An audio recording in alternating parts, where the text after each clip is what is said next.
Hello दोस्तों, मैं आज आपको बता रहा हूँ हमारे देश में अंग्रेज कैसे आया और कैसे 200 साल तक शासन किया। चलिए शुरू करते हैं। कैसे कैसे आया और कैसे कैसे हम लोग का देश है। ये हम जो चित्र बनाए हैं पूरे वर्ल्ड का मैप बनाए हैं। जो अगर आप ये आधा इस पार का अगर वर्ल्ड देख रहे हैं तो ये अपोजिट साइड का देख रहे हैं, है ना। सबसे पहले ये देख लें कि इंडिया का नाम और नाम से भी रिलेटेड है। जैसे हम हिंदुस्तान नाम रखा, आप जानते होंगे हिंदुस्तान जो है मुस्लिमों ने रखा, तो वो कैसे कैसे रखा। यहाँ जो है ये तो अरब है, पूरे अरब कहलाते थे। और यहाँ जो है ये अरबी लोग जब यहाँ आते थे, यहाँ एक नदी गुजरता है, बहता है ऐसे करके ऐसे, जिसका नाम है सिंधु नदी। एक और बहता है यहाँ से ऐसे करके जो है गंगा, और एक और बहता है यहाँ से ऐसे करके जो है ब्रह्मपुत्रा। तो ये इंडिया का नाम जो है ना, ये सिंधु के नाम से, जैसे अरबी लोग जो है सिंधु नदी को सिंधु नहीं बोल करके हिंदू नदी बोलते थे। तो अरबी लोग जब आते थे तो बता रहा था, क्योंकि उस समय पाकिस्तान अफगानिस्तान ये सारा हिंदुस्तान में ही आता था, तो हिंदू नदी अगर पार करेंगे तो आप हिंदुस्तान पहुंचेंगे, है ना। ये सारा हिंदुस्तान। दूसरा रहा जो ये मध्य एशिया, ये है एशिया पूरा, मध्य एशिया या यूरोप ये है। यहाँ के लोग जब आते थे तो वो ये सिंधु नदी को इंडू नदी बोलते थे, है ना। जैसे इंडू वैली सिविलाइजेशन अभी जानते होंगे। इंडू नदी से जैसे पार करेंगे तो ये इंडू नदी तो कहाँ जाएंगे, इंडिया जाएंगे, है ना। इंडू नदी से इंडिया पड़ा और हिंदू नदी से हिंदुस्तान पड़ा। अच्छा, दो तीन नदी लेके हैं हम, नदी का लंबाई बताते हैं। अगर इंडिया में सारे तीनों नदी को मिला के देखते हैं ना, सबसे बड़ा नदी वो आता है ब्रह्मपुत्रा, 2900 किलोमीटर लंबाई है। उसके बाद अगर हम लोग सिंधु को देखेंगे ये 2884 किलोमीटर है, और गंगा को देखेंगे तो 2525 किलोमीटर है लंबा।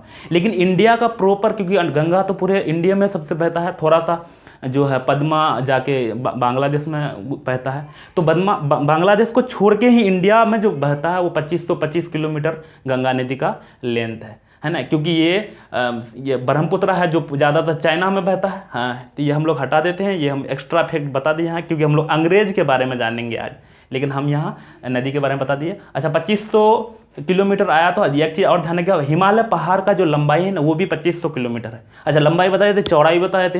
हिमालय पहाड़ का जो चौड़ाई है कहीं कहीं 150 किलोमीटर, सॉरी हाँ 150 किलोमीटर, कहीं कहीं 400 किलोमीटर। अच्छा, हिमालय पहाड़ बताए थे, उसका श्रेणी जो है 3 श्रेणी है, जिसको सबसे नॉर्थ में है हिमाद्री, बीच में है हिमाचल, सबसे लास्ट में है शिवलिक। अच्छा, हिंदुस्तान जो घिरा हुआ है 3 पहाड़ी से घिरा हुआ। चलिए वो पहाड़ी वो हटाते हैं, हम लोग आते हैं अंग्रेज वाला मैटर। अंग्रेज जो है कैसे कैसे आया, आप सुने होंगे वास्को डी गामा और एक था कोलंबस। तो वास्को डी गामा हिंदुस्तान का खोज किया था, आप सुनते होंगे, और कोलंबस ने अमेरिका का खोज किया था। कोलंबस ने अमेरिका का खोज किया, ये क्वेश्चन एकदम राइट है, सही है। लेकिन वास्को डी गामा ने हिंदुस्तान का खोज किया, ये फुल गलत है क्वेश्चन।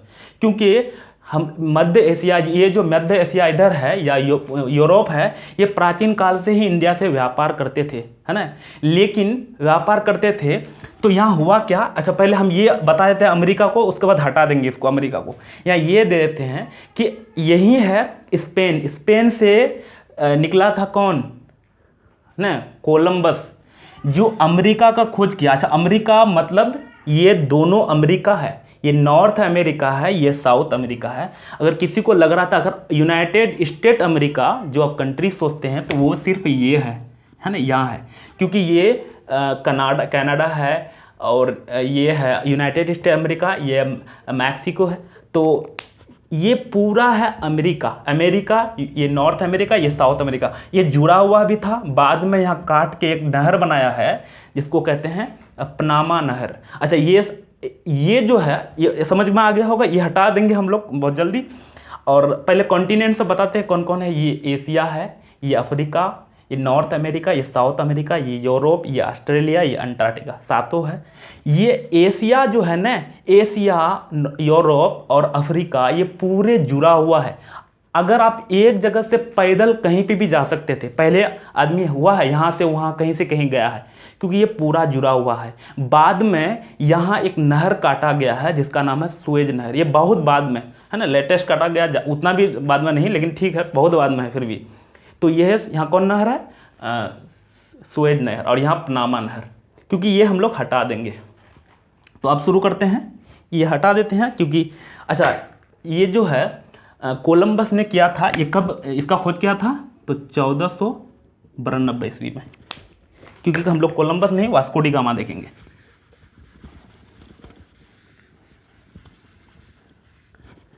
तो हम लोग यहाँ आते हैं, वास्को डी गामा पुर्तगाल के एक नाविक थे, कोई साइंटिस्ट नहीं थे, एक नॉर्मल नाविक थे।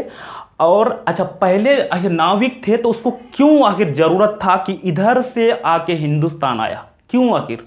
तो पहले जो है क्या पहले व्यापार नहीं करते थे, हम बताए प्राचीन काल से करते थे। पहले जो यूरोपीय व्यापार करते थे ना, इसको अरब होते हुए यहाँ इंडिया आना पड़ता था, क्योंकि अरब से हम लोग का व्यापार काफ़ी है था। तो अरब आते थे, अरब का मार्केट से सामान ले जाना पड़ता था यहाँ, है ना।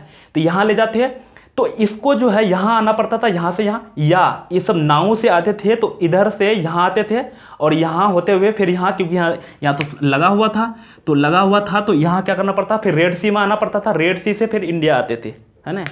तो इसको जो है यहाँ बहुत सारा प्रॉब्लम झेलना पड़ता था। प्रॉब्लम ये झेलना पड़ता था, इसको चुंगी देना पड़ता, चुंगी मतलब कर, जिसको अभी जीएसटी कहते हैं, है ना। तो वो चुंगी देना पड़ता था, या कभी कभी इसको मतलब जो डकैत थे, जैसे डाकू थे, डाकू सब छीन लेता था, कभी कभी अगर कर देना पड़ता था, ये सब प्रॉब्लम फेस करना पड़ता था। या अगर यहाँ से खरीद के ले जाते थे तो उसका सामान का रेट बहुत बढ़ जाता था, क्योंकि वो सब यहाँ से खरीद के गए, यहाँ से वहाँ ले जाएंगे तो रेट बढ़ जाता था। तो ये सब, इस सब को पास दूसरा कोई ऑप्शन नहीं था। ये सब सोचा कि हम लोग डायरेक्ट क्यों नहीं इंडिया जाए, तो डायरेक्ट इधर से तो अब नहीं जा सकते, क्योंकि इधर से सबका बहुत सारा प्रॉब्लम फेस करना पड़ता था। तो यहाँ एक नाविक था जिसका नाम था वास्को डी गामा, इन्होंने इधर से यहाँ आया, यहाँ आया था केरल में एक जगह है कालीकट बंदरगाह था, वहाँ पे आया। कौन, है ना। तो कब आया था ये, 1498 ईस्वी में आया था, 1498 में आया था। लेकिन हम आप सोच रहे होंगे अंग्रेज के बारे में बताना है, अंग्रेज 1600 ईस्वी में एस्टेब्लिश, वो उसका जो कंपनी था ईस्ट इंडिया कंपनी 1600 में होगा, क्योंकि इससे पहले ये सब भी आया था, इसलिए हम लोग ये सब सारा देख रहे हैं, एक तरफ से शुरू किए हैं, है ना। 1498 में आया था, है ना, वास्को डी गामा इंडिया आया था। और इन्होंने जब आया तो यहाँ एक राजा उनका स्वागत भी किया, और ये यहाँ से क्या आया था, सोना और चांदी लाते थे। अच्छा एक चीज़ और आपको पहले क्लियर कर देते हैं, हम लोग का इंडिया सोने का चिड़िया कहा जाता। ऐसा क्या यहाँ सोना ही खूब था, नहीं, ऐसा नहीं था, यहाँ धन बहुत था, है ना, और सबका मकसद था इंडिया आना। तो सोना हम लोग को ये पहले शुरू में दे रहा था, इसीलिए तो इतना जल्दी वो विकसित कर गया। तो ये यहाँ आता था, और यहाँ से जो जहाज लेके आया था, है ना, नाविक था, जहाज लेके आया था, तो उसमें वो भर के क्या किया, मतलब कुछ दिन तक रहा और सोना चांदी लेके आया था, राजा स्वागत भी किया, बहुत खुशी भी हुआ। जब इसको पूरा भर के जंगल सब काट के दिया, उसका जहाज पूरा भर दिया, वो जहाज लेके क्या कर रहा था, वापस आ रहा था, तो सब इंडिया का आदमी हंस रहा था उस पर। देखिए ये मूर्ख है, कहाँ से आया है, यूरोप से आया, सारा जंगल ले जा रहा है साथ में, है ना। और वो भी खुश था, क्योंकि वो जंगल नहीं, उस समय वो मसाला ले जा रहा था, उसके बारे में इंडिया को उतना पता ही नहीं था कि ये मसाला है, वो भी गरम मसाला ले जा रहा था सारा। जब वो वहाँ से लेके गया तो उसको पता है कितना 60 गुना मुनाफा हुआ था, है ना, 16 टाइम्स मुनाफा हुआ था, 60 टाइम्स 60 गुना। आपको 60 गुना भी कम लग रहा होगा, सपोर्ट रेट यहाँ बता रहा हूँ, आपको आंकड़ा लगेगा। अगर 5 लाख टका खर्चा किया था, कितना, 5 लाख टका खर्चा किया था, तो कितना, 6 5 30, सोचिए 5 लाख टका खर्चा करने के बाद कितना कमाया वो, तो 300 लाख, ऐसे अगर यहाँ लाख अगर जोड़ देंगे ना, 5 लाख टका खर्चा कहते हैं, तो यहाँ हम लोग का इसको 5 लाख को हम लोग 6 से अगर मल्टीप्लाई करें 60 से, 6 5 30, तो पहले से हुआ, और फिर यहाँ 2 0 3 0 है, 1 दाएं सैकड़ा, 1000 लाख 10 लाख, मतलब 5 लाख खर्चा किया और लगभग कितना कमाया, 5 लाख खर्चा किया, उसका 16 टाइम 6 5 30 कितना हो जाएगा, 1 दाएं सैकड़ा, 1000 लाख, 5 लाख 6 5 30, 60 टाइम, एक और जीरो होगा ना, 16 टाइम्स है, एक और यहाँ जीरो हो जाएगा। तो सोचिए 5 लाख टका खर्चा किया और कितना कमाया, 3 करोड़ रुपया कमाया था। सोचिए कितना ज़्यादा था, ऐसे लग रहा 60 टाइम्स बहुत कम, लेकिन बहुत ज़्यादा है ये अमाउंट, है ना। आगे बताते हैं, ये गया, है ना, कब, 1498, और फिर 1499 में वापस गया था, है ना, पुर्तगाल, फिर वापस आया था वो, कब, तो 1500 1501 में फिर वापस आया। जब ये वापस आया, इसको बहुत मुनाफा हुआ, तो वहाँ का बहुत सारा आदमी देखने लगा कि यार बहुत मुनाफा हुआ। अब वहाँ से ढेर ही आदमी इंडिया में आने लगा, बहुत सारा नाविक इंडिया आने लगा और इंडिया से सामान ले जाते थे। पहले तो शुरू में मसाला ले जाते थे। आप सोच रहे हैं कि मसाला आखिर क्यों ले जाते हैं, ये मैं बता देता हूँ। ये इंडिया का जो बीचों बीच से है ना, ये ट्रॉपिक ऑफ कैंसर गुजरता है और यहाँ से जो गुजरता है, यहाँ इक्वेटर गुजरता है। तो इस जगह पे बहुत गर्मी पड़ता है, ये ठंडा वाला जगह है। यहाँ इंग्लैंड भी यहीं पड़ेंगे हम लोग, यूके यूनाइटेड किंगडम, वो भी ठंडा वाला है। तो जो आप देखते होंगे इस जगह पे भी अगर ठंडा के मौसम में मीट मछली खाना आदमी ज़्यादा प्रेफरेंस करते हैं। तो ये सबको बहुत खाना पड़ता था और मीट मछली जो है उसके लिए गर्म मसाला का बहुत ज़रूरी पड़ता है। इसीलिए वो सब यहाँ से खरीद के ले जाना चाहता था और वहाँ ले जाके बेचना चाहता था। अब मसाला नहीं, अब तो बहुत सारा आदमी आने लगा, बहुत सारा आदमी लेगा ना, तो अब क्या होने लगा, ये सब कुछ जगह जो अपना खुद का क्षेत्र बनाने लगा धीरे धीरे। क्या कहाँ कौन कौन, तो कालीकट, गोवा, दमन, दीव, हुगली इस पार है, क्योंकि जो भी नदी के बगल बगल में था ना, सारा में अपना अपना ये सब क्या बनने लगा, तो क्या गोडाउन टाइप से बनाने लगा, ताकि वहाँ सामान कलेक्ट करके रखेगा, यहाँ से जहाज लाएगा फिर उसको ले जाएगा यहाँ से, है ना, ये सब करने लगा। अब ये जब पुर्तगाल इससे देखा वहाँ का रोग 20, 25, 30 साल के बाद, तो वहाँ का और भी बगल में जो कंट्री था, जैसे पुर्तगाल, हॉलैंड, फ्रांस, डेनमार्क और इंग्लैंड, ये सब भी आने लगा, है ना। अब इंग्लैंड भी आने लगा, ये सारा आने लगा, सारा कर रहा था, ये सब खरीदता था क्या, तो सूती कपड़े खरीदता था, रेशम, मलमल, नील, ये सब चीज़ यहाँ से खरीदता था और ले जाके वहाँ बेचता था। कहाँ पे, यूरोप में। ये सब चीज़, सूती कपड़ा भी यूरोप में नहीं होता था, सूती कपड़ा वो इंडिया में होता है, तो उस समय नहीं होता था। सूती कपड़ा का लेके क्या करता था, वहाँ तो स्वेटर पहनता था, तो गर्मी में सूती कपड़ा पहनता था, लेकिन ठंडा में ऊन के नीचे में अस्तर लगाता था। अभी भी इधर भी बहुत सारा देखते हैं कपड़ा में अस्तर लगाता है, तो अस्तर लगाने के लिए वो सूती कपड़ा का यूज करता था, है ना।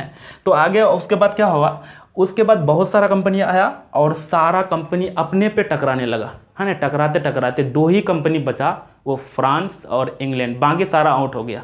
ये पुर्तगाल आया, लेकिन पुर्तगाल आउट हो गया, पुर्तगाल टिका ही नहीं टिक पाया। लेकिन अब टिका कौन, फ्रांस टिका और यूनाइटेड किंगडम, जो उस समय इंग्लैंड थे, बाद में वो चेंज किया नाम, ये दोनों टिका। इसको हटाते हैं यहाँ से, पुर्तगाल खत्म हो गया।